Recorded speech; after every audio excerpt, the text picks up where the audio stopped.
At the end of 1934, before the existence of the Luftwaffe had been officially declared, Germany had less than 600 frontline combat aircraft. But by the outbreak of the Second World War, the number had risen to more than 3,500.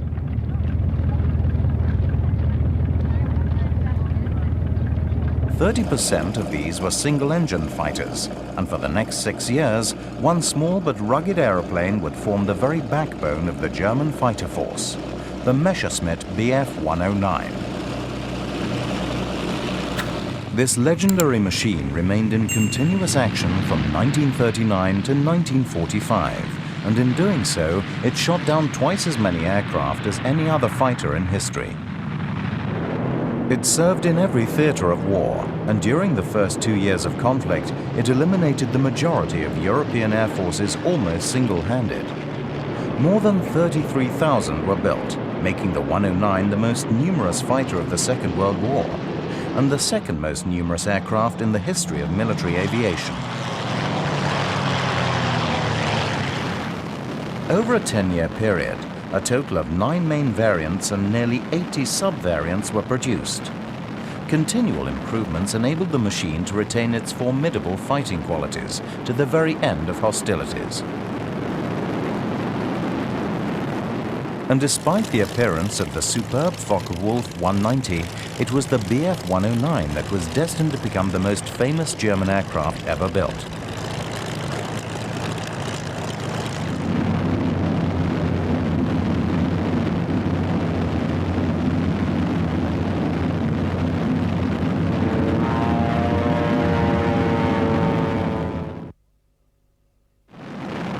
The 109's story began in 1933, when the German Air Ministry announced a competition to find a new frontline aircraft to replace its existing biplane fighter, the Heinkel HE-51.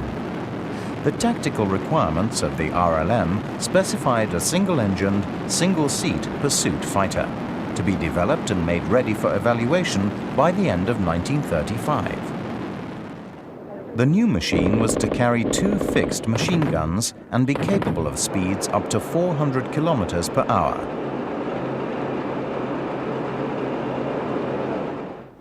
Development contracts were placed with 4 of Germany's leading manufacturers: Arado, Heinkel, Focke-Wulf and Bayerische Flugzeugwerke.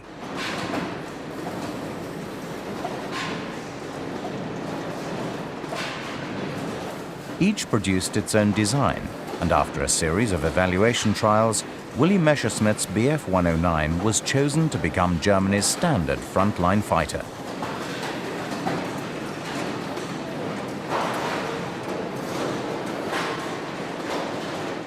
Meanwhile, 2 new British aircraft had made their maiden flights in England, the Supermarine Spitfire and the Hawker Hurricane.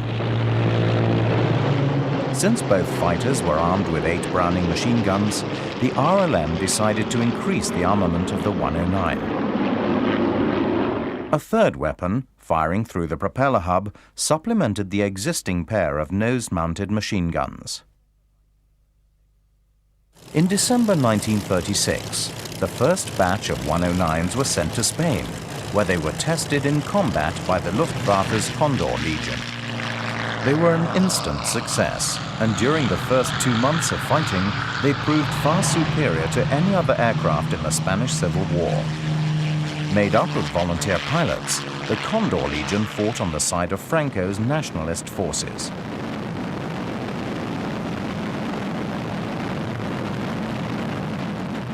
Adolf Galland, who would later become an outstanding fighter ace with 104 victories and Germany's youngest general, saw his first combat in Spain.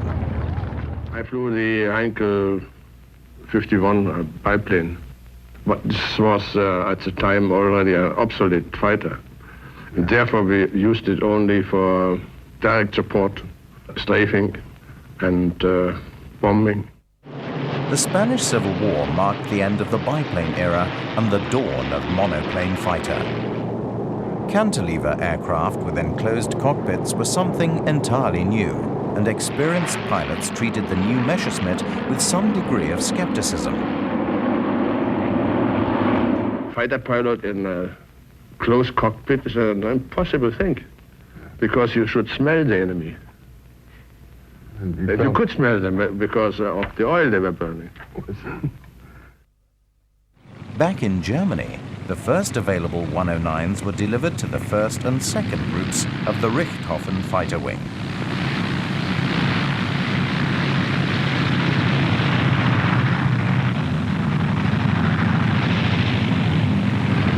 As the 109 pilots gained experience, they began to develop a new and more effective fighter tactic known as the Schwarm. 4 aircraft flying together in loose formation were far less vulnerable to attack than the more traditional methods of grouping. Using a pattern resembling the fingers of an outstretched hand, each fighter in the Schwarm was protected by the one behind, and all 4 machines had maximum visibility.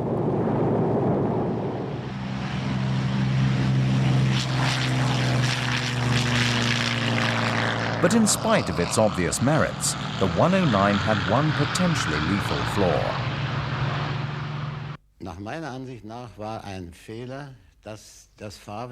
In my opinion, one shortfall was that the undercarriage was by the dome, and sometimes, for example during takeoff, the aircraft would pull to the left if you were an inexperienced pilot. We had many accidents because of this.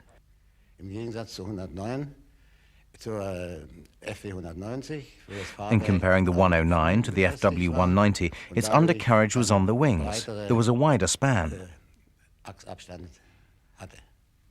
Coping with the Messerschmitt on uneven surfaces could be extremely dangerous, and trainee pilots were often killed while attempting to make their very first flight.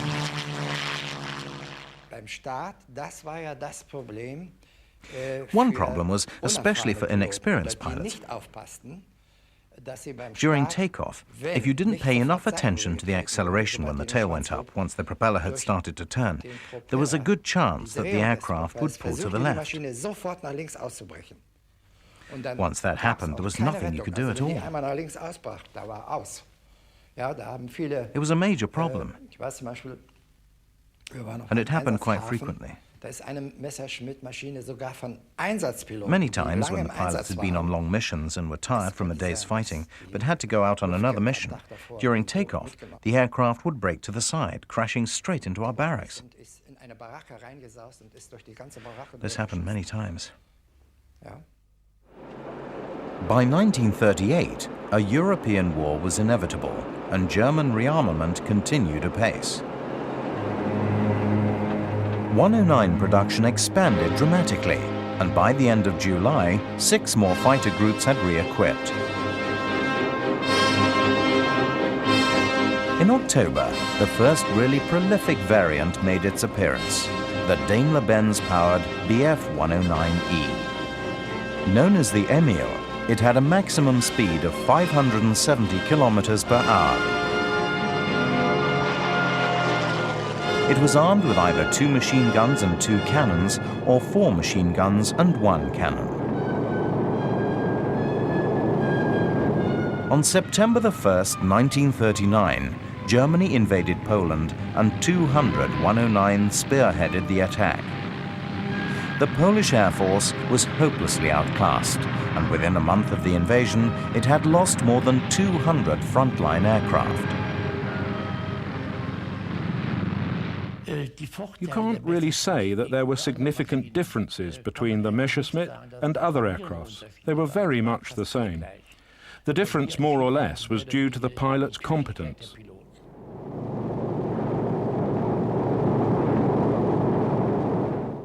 The Me-109 was not a very large fighter plane. In fact, it was one of the smallest planes. It was a single-seater, flexible, fast aircraft designed to hunt down enemy aircraft. That was the main role of the Me-109. The Luftwaffe's casualties in Poland included 67 Me-109s, but most of these were lost to ground fire. The first clash between the new German fighter and the Royal Air Force came on September the 3rd at Brunsbüttel.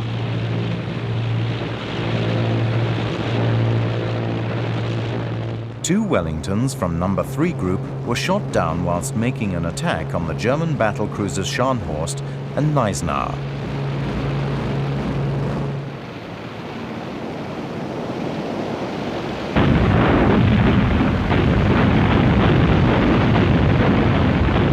On September the 13th, 109s destroyed 5 more Wellingtons during a raid against the cruisers Leipzig and Nürnberg.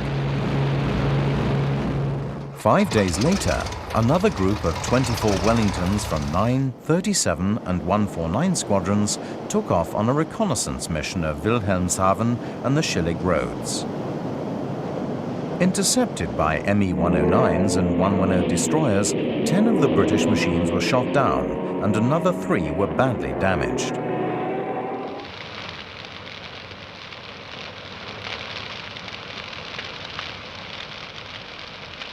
It was much the same story when Hitler invaded France and the Low Countries in May 1940. Holland, Belgium and Luxembourg were all defeated in quick succession, and the French L'Armée de l'Air was no match for the Luftwaffe in either organization or equipment. 16 fighter groups with more than 1,000 Bf109s were deployed in support of the German advance. In less than a week, France had lost more than 3/4 of its total fighter strength.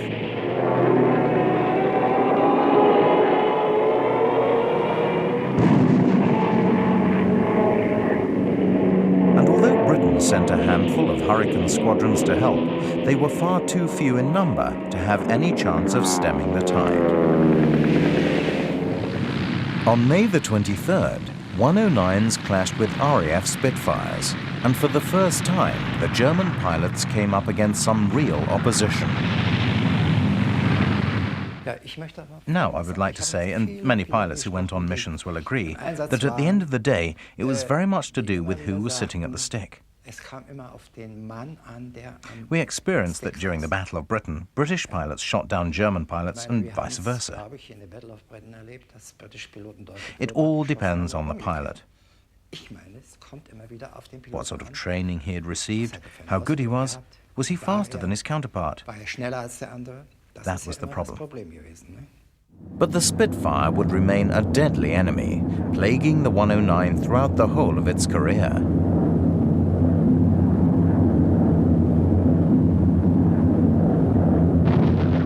While the Germans overran France, RAF Spitfire and Hurricane squadrons covered the British Expeditionary Force as it retreated to Dunkirk.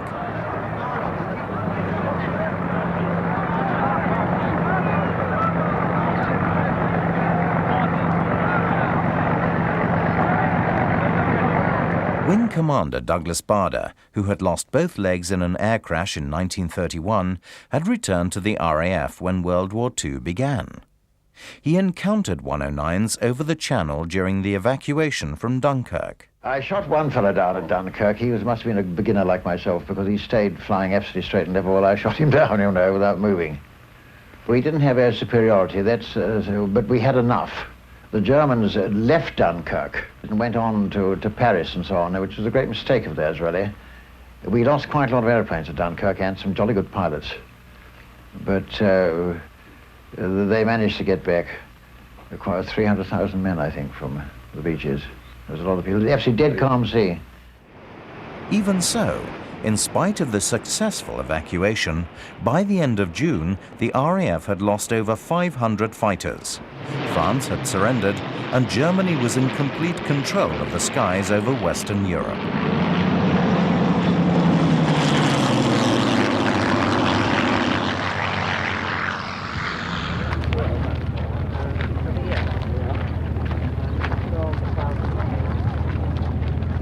While the Luftwaffe regrouped for the invasion of Britain, a number of improvements were made to the Me-109E. Wing-mounted machine guns were abandoned in favor of the MGFF cannon, and power output was increased by using the new Daimler-Benz 601N engine. Armor plating was added to both the pilot's seat and to the canopy area immediately behind his head. In an effort to increase the operational range, provision was made for 300-litre drop tanks to be carried externally. Using a fuselage-mounted rack, Fighter bomber versions were adapted to take either 4 50-kilogram bombs or a single 250-kilogram bomb. The 109E compared well with the contemporary Spitfire, but nevertheless it had its shortcomings.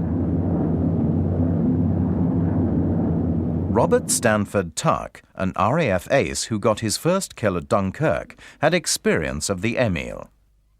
I flew the first one we captured in 1940 at Farnborough, which is a test establishment of ours, as you know.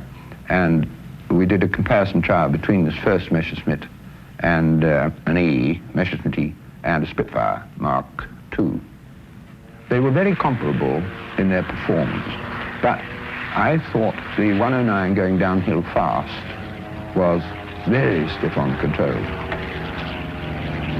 There was too much metal strutting and reinforcing around, which restricts your vision very, very much.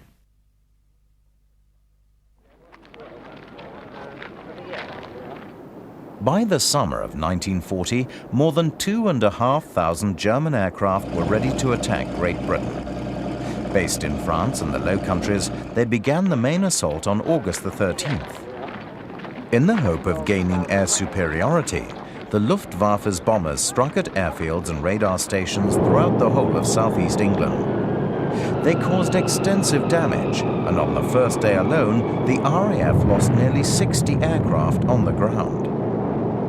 During the opening phase of the battle, the German bombers were escorted by twin-engined Bf110s. They were hopelessly inadequate, and before long, 109 fighter units were being assigned to protect both the bombers and their escorts. Messerschmitt's Bf110 proved to be a mistake, as both Douglas Bader and Adolf Galland would later testify. The Germans thought it was very good. Actually, it was an absolute gift for a single-engine fighter. Absolutely, absolutely. And I think the Lightning was an equal mistake. The P-38 pilots are angry with me about this statement.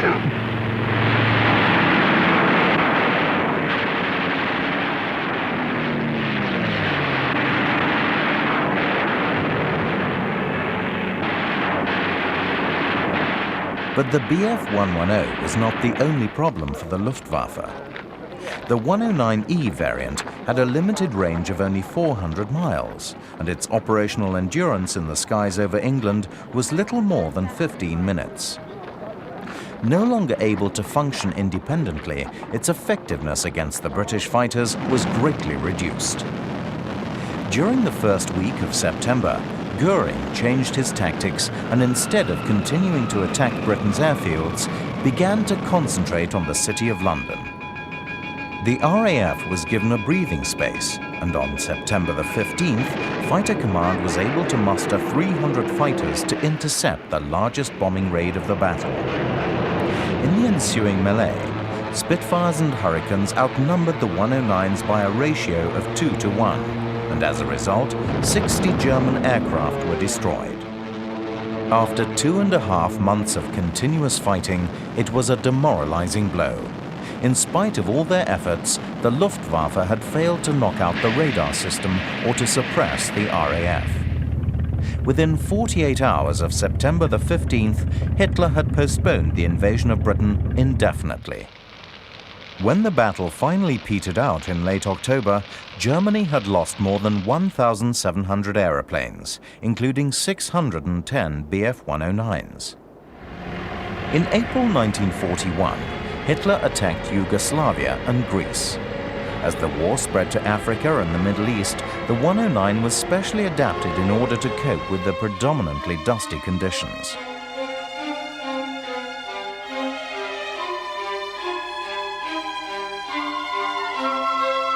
To minimize engine damage, a sand filter was fitted over the supercharger air intake, and the resulting tropicalized version was designated as the Bf109 Trop. In June 1941, Germany launched Operation Barbarossa, the invasion of Russia. The opening attack was supported by 450 Bf109s. While a third of these aircraft were E variants, the rest of the force was made up of the latest 109 model, the Friedrich. The F incorporated a number of improvements, many of which resulted from the experiences gained in the Battle of Britain. An enlarged propeller spinner and redesigned engine cowling reduced air drag and gave the machine a much more streamlined look. Rounded wingtips and the removal of the tailplane support struts gave it better performance and a higher service ceiling than the Emil. During the first 2 days of Operation Barbarossa, the Luftwaffe's 109Es and Fs shot down more than 300 Russian aircraft. Hundreds more were destroyed on the ground in a series of well-timed attacks on Soviet airfields. By the end of the month, German pilots had claimed more than 4,000 Russian aircraft for the loss of only 150 of their own machines.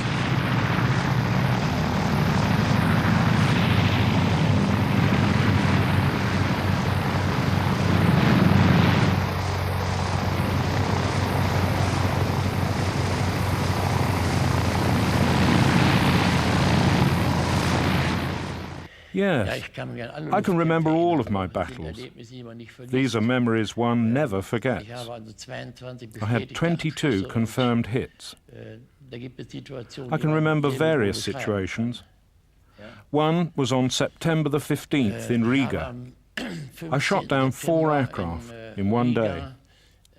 One plane in the morning and another 3 in the afternoon, all in one go.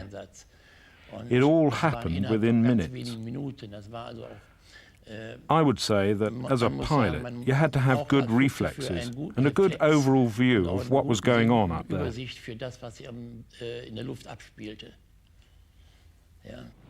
Meanwhile, on the Western Front, the Supermarine Spitfire was keeping pace with development of the 109. Although it was much less maneuverable, the 109F could outperform both the Spitfire Mark I and II. But in the spring of 1941, the Spitfire Mark V made its first appearance. Equipped with a new and more powerful Rolls-Royce engine, it was an immediate success, and as soon as it arrived in squadron strength, the balance between Spitfire and Bf109 was quickly restored.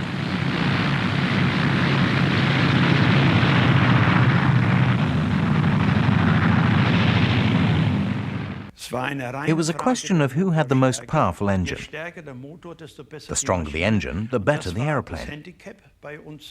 That was a handicap with our planes. We always had weaker engines than the English, and therefore slower planes. For the RAF, the Spitfire Mark V provided an equality that was very short-lived. Later in the same year, the Luftwaffe took the lead once more with the introduction of the radial-engined Focke-Wulf 190. Known as the Butcher Bird, it could outclimb and outdive any opposing fighter, and in a dogfight with the Spitfire Mark V, it could engage and disengage almost at will.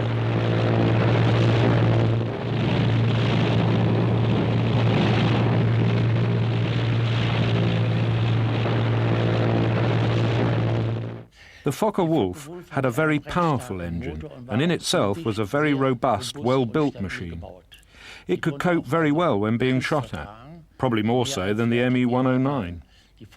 The Focke-Wulf had an air-cooled engine, and the Me 109 a liquid-cooled engine, which meant that should any shrapnel cause damage to the cooling system of the liquid-cooled engine, then the battle would be over, whereas the Focke-Wulf, with its air-cooled engine, could continue. The Focke-Wulf was also much faster close to the ground, that is to say, below 6,000 metres. But above 6,000 metres, the Me 109 was considerably superior, and as most air battles took place at low levels, the Focke-Wulf usually had the overall advantage. The aircraft was also much sturdier than the Me 109, but had some peculiar characteristics. For example, during certain flights, because the cooling system worked better at high speeds, some engine overheating occurred. This could sometimes lead to the stability of the aircraft being affected. Also, the aircraft had a nasty habit of pulling to one side or the other. Sometimes this was almost impossible to control. The British response to the Butcher Bird was extremely rapid. By the end of the year, Rolls-Royce had produced a new two-stage supercharged and intercooled engine, the Merlin 61. When it was fitted to the long-nosed Spitfire Mark IX, it transformed the situation completely. Although similar in appearance to its Mark V predecessor, the Mark IX became the definitive Spitfire. It was a vast improvement over the previous versions, and with its dramatic increase in performance, it was more than a match for either the 109F or the Focke-Wulf 190. Douglas Bader. And the Spitfire 9 reigned supreme for the rest of the war. It was better than the 190. It outclimbed, it outdid everything.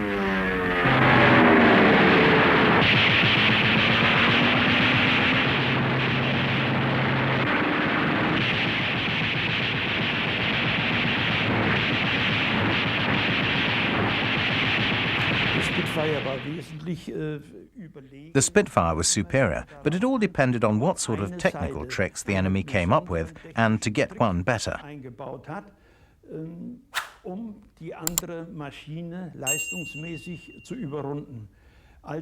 When the Spitfire 5 was introduced, there was no doubt that we were superior with our 109. We were faster, and also we were able to fly very low, so that the Spitfire couldn't catch us.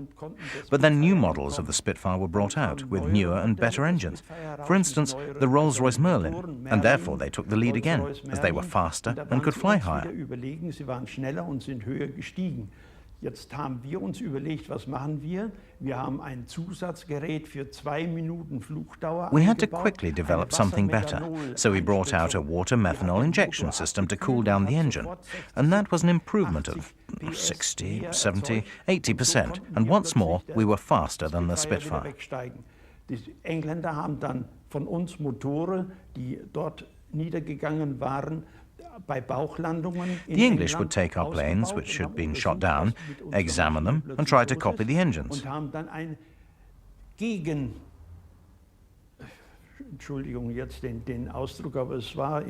After copying and improving the engines, their engines were again more powerful. Und die Engländer haben den Gegenschuss gemacht, haben das nachgebaut und verbessert, hatten grundsätzlich etwas stärkere Motoren als wir. Mit dem Schuss sind sie noch Once more, the English had caught up with our design. They had unlimited amounts of high-quality materials, especially their steel, to build better engines than we could, because we didn't have any steel.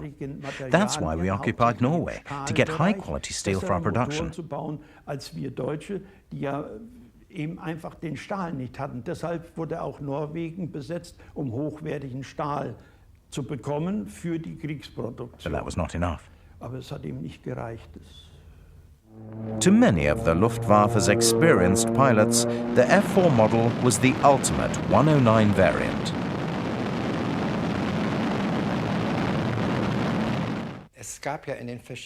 We have had various types. There was the Messerschmitt E, which was the one involved in the Battle of Britain, and then there was the F, which was used in Africa.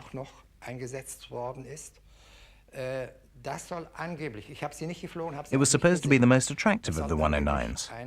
After that, the Messerschmitt's nickname became the Boil because of the large indentations in it to accommodate the machine guns. There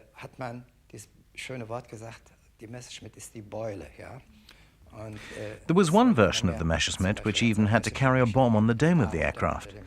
But I always thought that the 109 was really a fighter plane and should not be used as a bomber. War die 109 ja eine Jagdmaschine und kein Bomber, ja. Und ich, wie gesagt, personally, I enjoyed flying it greatly and had no problems with the aircraft at all. Ich habe sie sehr gerne geflogen und ich kam wunderbar mit dieser Maschine zurecht. The F variant served with almost every unit in the Jagdflieger and produced some of the highest scoring aces on both the eastern and western fronts.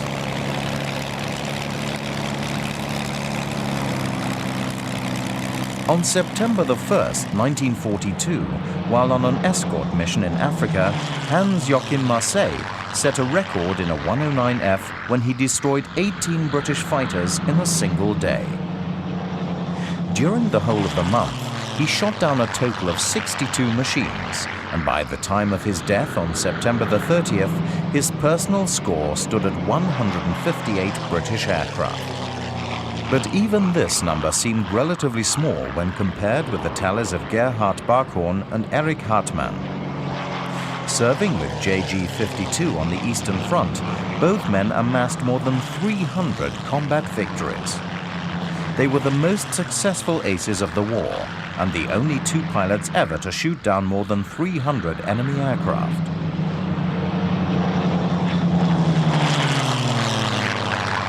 Hartmann was a strong advocate of tactics and became the highest-scoring fighter pilot in the history of aviation. He followed the well-tried methods of many First World War aces and preferred to attack an enemy only when the odds were heavily in his favor.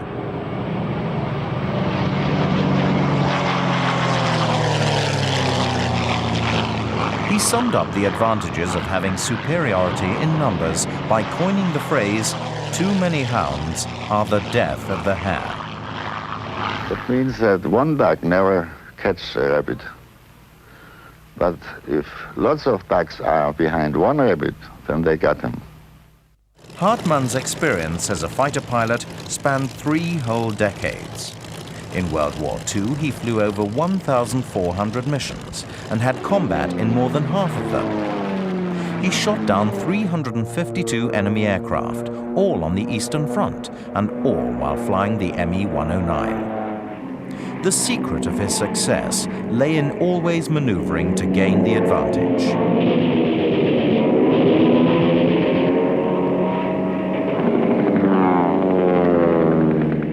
Have no clouds, have to no clouds, try to get in the sun and start from the sun you attack.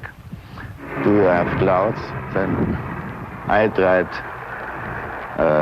to go downstairs that I have the enemies clear in the sky under the clouds and try to get exactly under the airplane and then come up with full power. And he cannot see you because he has wings, he protected you. You get him down.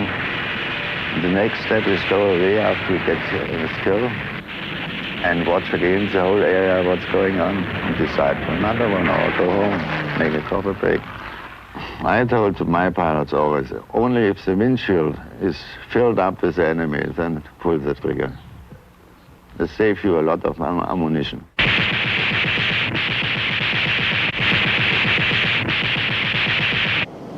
In February 1942, the battle cruisers Scharnhorst and Gneisenau broke out from Brest and dashed through the channel towards Wilhelmshaven.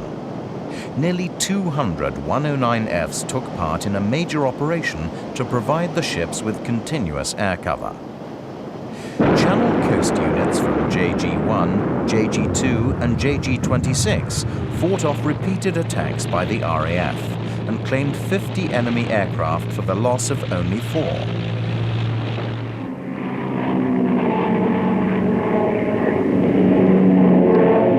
For low-level hidden-run raids on the south coast of England, JG-2 and JG-26 were both equipped with specialized fighter-bomber units.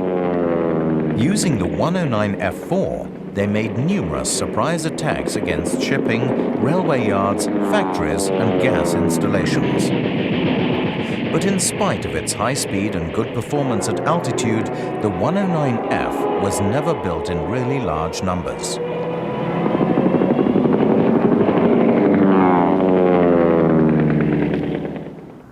In May 1942, it began to be replaced by the next 109 variant, the Gustav. Powered by the Daimler-Benz DB605 engine, the new machine had a better performance than the Friedrich and better armament, but it was far heavier and much less maneuverable. Nevertheless, it was built in enormous quantities, and for the next 3 years it would form the backbone of the Luftwaffe's fighter force. By the end of the war, 10 main subtypes had appeared, including rocket-firing fighter bombers, two-seat training versions, photographic reconnaissance models, and a whole series of fighters equipped with both pressurized and non-pressurized cockpits.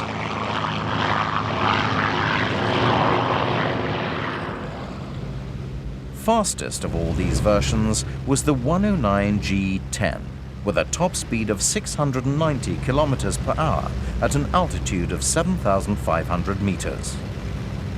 The Gustav was eventually followed by both H and K variants, but neither of them supplanted it. It was destined to serve with every Luftwaffe fighter unit in every theater of war. As demand increased, the yearly production rate for 109s rose sharply. In 1942, approximately 2,500 machines had been built. During the following year, the number was increased to 6,250.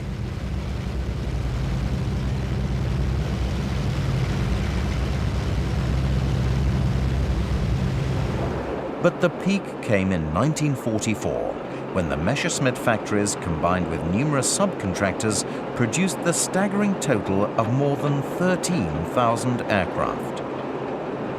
First deliveries of the 109G went to JG2 in the Channel Coast area and were used in the high-altitude interception role, particularly against Allied bombers. By 1943, the American daylight bombing campaign was increasing in intensity, and many 109 units were withdrawn from other theaters to cope with the threat to Germany.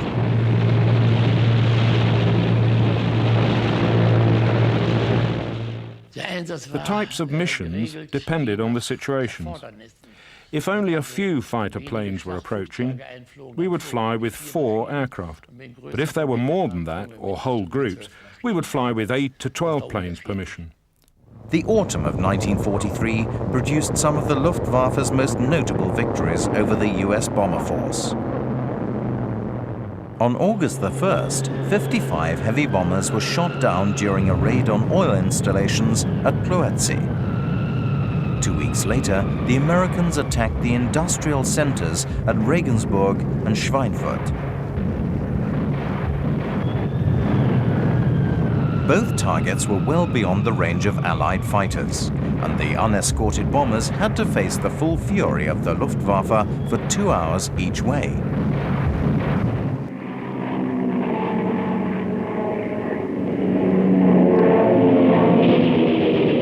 "60 B-17s were lost on the first raid on August the 17th, and almost a month later, another 60 bombers failed to return from a second crippling raid.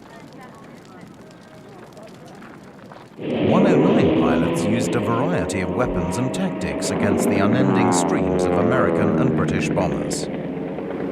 Some fighters were equipped to fire 21-centimeter rockets from beneath each wing, while others flew above the bombers and dropped 250-kilogram bombs into the large formations.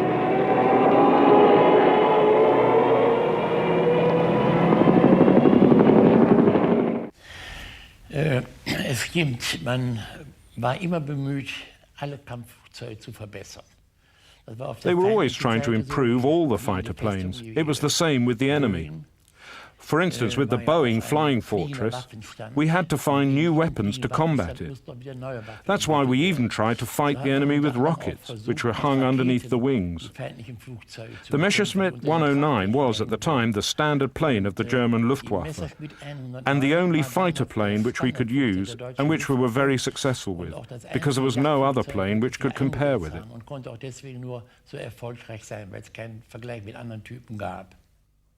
To counter the RAF's nighttime bombing campaign, 3 109 Geschwaders specialized in a new tactic known as the Waldsau.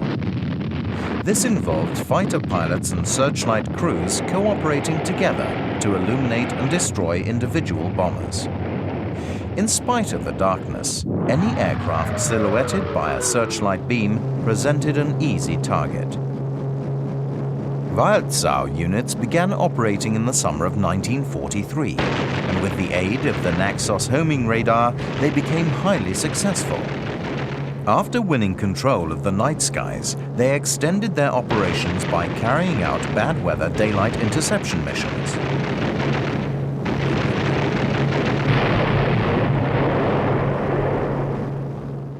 Ich war im Raum I was stationed for a while near Göteborg and was with the JG 304th Group. I was a so-called high flyer. We were moved around quite a lot in the West. When the Arnhem and Nijmegen affair happened, I took it very personally. Then I was shot down near Recklinghausen. I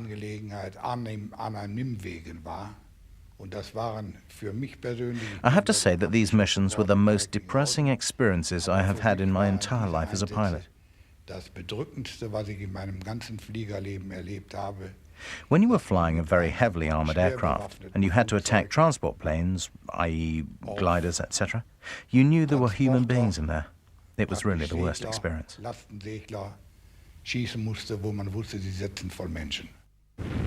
Meanwhile, on the Eastern Front, Hitler had launched Operation Citadel.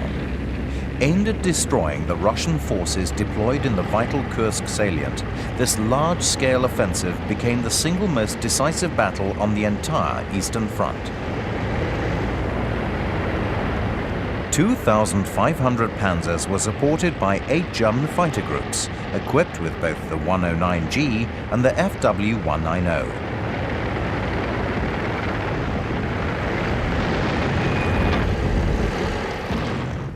Between them, these units managed to destroy nearly 450 Soviet aircraft during 7 days of almost continuous fighting. But in spite of this success, the German advance was halted. Kursk had become the turning point, and for the rest of the war on the Eastern Front, Hitler's panzer armies would be permanently on the defensive. By 1944, Russia had re-equipped with much improved aircraft. The new Yak-3 had a maximum speed of 720 kilometers per hour, while the Stormovik 1L2 was given a rear gunner and 2 37mm cannons. Both aircraft were capable of taking on either a Focke-Wulf or a Messerschmitt on roughly equal terms. With the arrival of the G-series, the Me-109 had reached the limit of its development potential. Uprated weaponry had led to an inevitable increase in weight, and although they were fast, the later models were becoming less maneuverable and much harder to handle. Zuerst waren es ja 2 cm Kanonen und dann hatten wir ja First, they had the 2-centimeter cannons and then the 3-centimeter cannons, which fired through the propeller. Many pilots found that the only disadvantage was that the 3-centimeter cannon couldn't shoot in fast succession, and thought it would have been better maybe to have only one cannon which could shoot faster. For example, during missions I hit targets on the ground using the 3-centimeter cannon. And I must say the impact was enormous. The 109 had 2 heavy machine guns which shot through the propeller. And that is what we had at the flying school. Also, we had aircrafts which could carry extra cannons underneath the wings. This meant aircraft's flexibility. As the turned the E-front, the British and American planes were hitting the Luftwaffe under increased pressure. From 1943 onwards, 109 pilots had to contend with one of the most powerful fighters of the Second World War, the Republic Thunderbolt. With 8 50 caliber machine guns, the P-47 had unrivaled firepower. Its R2800 double-wasp radial gave it a high top speed, and if it was fitted with drop tanks, it had enough range to reach far into Germany.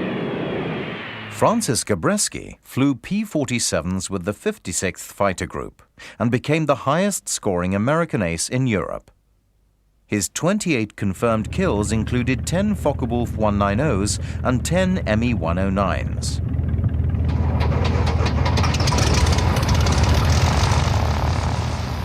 It was a sturdy airplane, built like a tank, and I could drive it through most anything. It was more than a match for the Focke-Wulf 190. It was more than a match for a 109. We had water injection that with sustained power, keep us there for about 3 minutes, up to 5 minutes, depending upon how you use it. But it gave us that tremendous edge that we needed against the German Luftwaffe.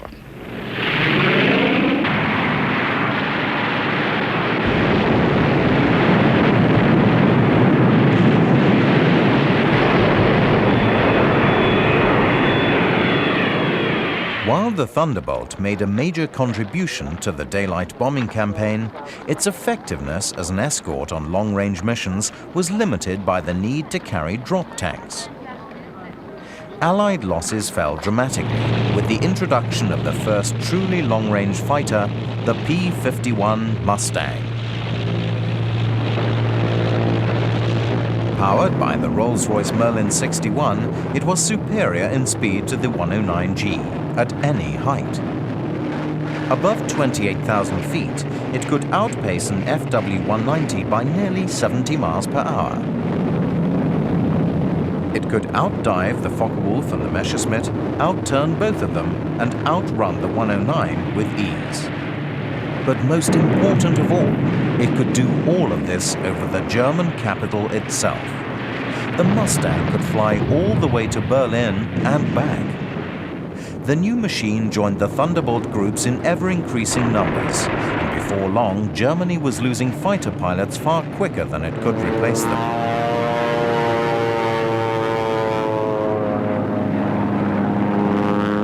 Die 109 ist dann auch nur in der Reichsverteidigung noch eingesetzt werden, sollte durch den Schuss, den sie noch The 109 was mainly used to defend the Reich. als die englischen Spitfire. Und als dann die Amerikaner kamen mit ihren Mustangs und Thunderbolts. When the Americans came up with their Mustangs and Thunderbolts especially, which had fantastic climbing and flying abilities, we could not compete. Derart fantastische Steichleistungen und Flugleistungen in der Höhe erhalten, dass wir einfach nicht mehr mitkamen. Those pilots that were available were being sent into action with the barest minimum of training. By the middle of 1944, the Luftwaffe's dwindling supplies of aviation fuel had reached crisis point. In the weeks that followed D-Day, more and more airfields in northwest Europe became readily available to the Allies. In August, the Americans broke out of Normandy and began the long advance eastwards.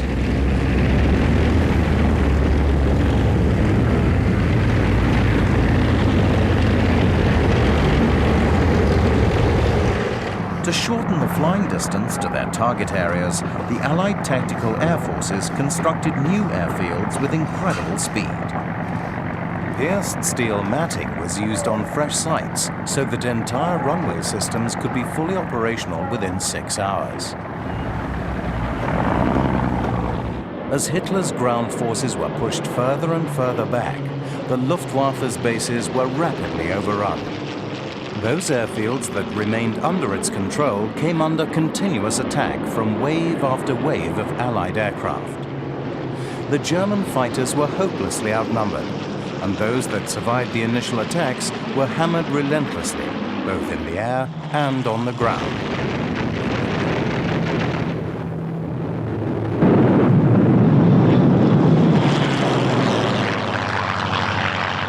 As it began to disintegrate, the Luftwaffe mounted one last major operation, codenamed Bodenplatte.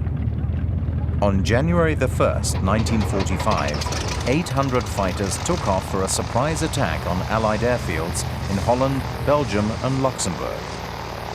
By the end of the day, they had destroyed nearly 200 Allied aircraft at the cost of 100 Focke-Wulfs and Messerschmitts.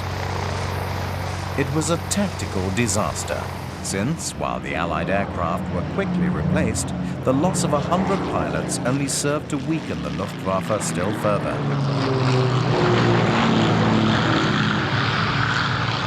On April the 7th, 1945, 120 109Gs, supplied by a special unit known as the Sonderkommando Elbe, took part in a suicide mission against a large US bombing raid.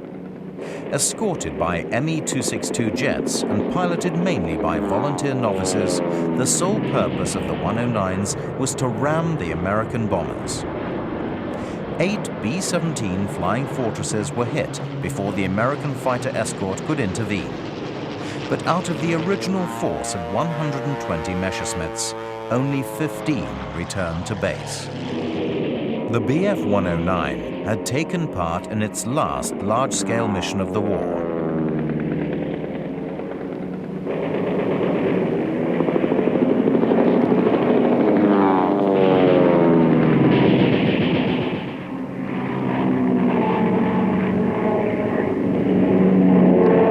With the Luftwaffe effectively defeated, the Allied air fleets had total control of the skies over Germany.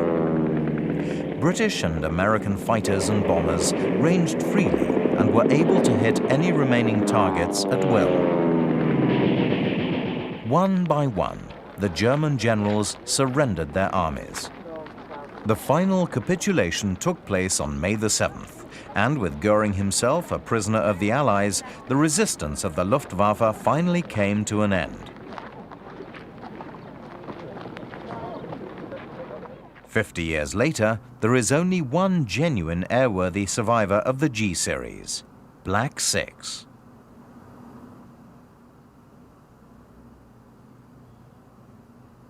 Built to G2 standard at Oehler's Leipzig factory, the machine was delivered to 3 JG-77 on October the 21st, 1942.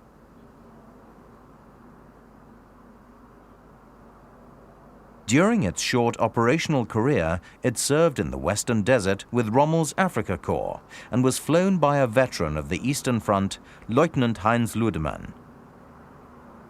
On November the 4th, Ludemann was making an attack on a British bomber force when he was intercepted by 2 Curtiss P-40 Kitty Hawks. In the ensuing dogfight, Black 6 was hit in the tailplane, propeller and canopy, and its pilot was injured in the head.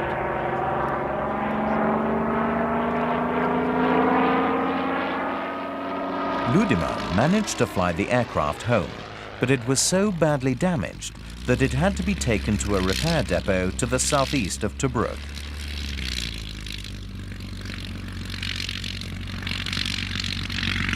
Nine days later, it was captured by an Australian unit, and within a few weeks, it had been transported to England by ship.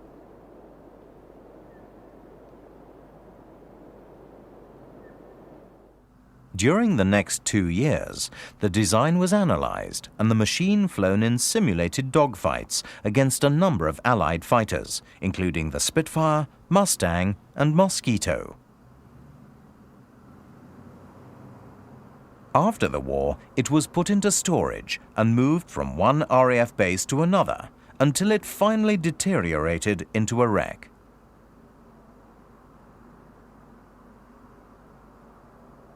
In 1972, a small team of volunteers began the enormous task of restoring it to full flying condition.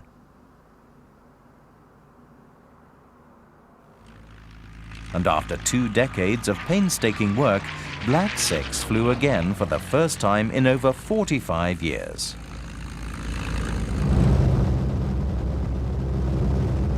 Painted in its original desert colors and bearing the Wolf's head crest of JG-77, it is the only genuine German World War II combat aircraft flying anywhere in the world today.